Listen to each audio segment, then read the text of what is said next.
Mga kalingap, may panibagong update na uli tayo sa isang dalagitang puto vendor na si Carla. Pero bago po yan, pakisuportahan po natin ang ama ng kalingap na si Val Santos Matubang at Kalingap Rob, pati na po ang mga viewers at reactioners. Maraming salamat po. Muli na naman ito vinyl ika ni Kuya Rob ang isang dalagitang puto vendor na si Carla.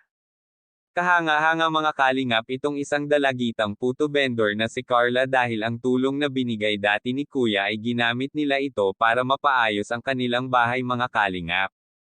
Pinasementohan ang kanilang sahig at pinalitan ang kanilang dingdong ng plywood dahil ito ay sira na din. Nagpapasalamat rin daw ang kanyang magulang kay Kuya Rob dahil sa binigay na tulong sa kanila, kaya agad ginamit nila ito sa bahay para pampaayos dahil wala naman daw kakayahan ang kanyang magulang para mapaayos ang kanilang bahay. Naabutan ulit ito nila Kuya Rob na gumagawa ng puto para ibenta kasama ang kanyang nakakabatang kapatid. Piniro din ito ni Kuya Jomar si Carla kung ano ba daw ang sekreto ni Carla sa paggawa ng puto at bakit ito napakasarap, ay may kasamang pagmamahal daw ito kaya napakasarap.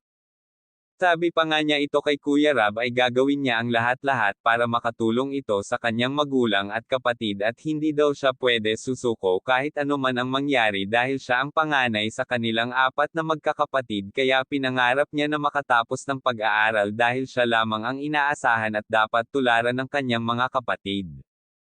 Kaya ang masasabi daw niya sa mga katulad niya na hirap din sa buhay ay laban lang daw at huwag ito susuko. Kailangan daw gumawa ng paraan na pwede pagkakitaan at makatulong sa kanyang pamilya. Sabi ito ni Kuya Rob ay kung okay lang daw ba kay Carla na line up siya bilang isa sa gagawa ng bahay ng Team Kalingap, okay lang daw po ito sa kanya dahil yun din pala ang kanyang pangarap na magkaroon ng sariling bahay. Hindi pala nila ito sariling lupa ang kanilang tinitirahan at naibenta na daw ito kaya baka papaalisin daw sila dito. Nagpapasalamat din si Carla sa mga nagbigay ng financial para sa kanilang pang-araw-araw na pangangailangan. Gagamitin din nila pambili ng kanilang pagkain at pambaon sa araw-araw. Ang iba daw ay ibigay niya ito sa kanyang nanay. Kaya sana patuloy po natin suportahan ang isang dalagitang puto vendor at ang Team Kalingap. Kaya, hanggang dito na lang po at maraming salamat po. Kung bago lang po kayo sa channel ko, please like and subscribe my channel. Thank you for watching and God bless us all.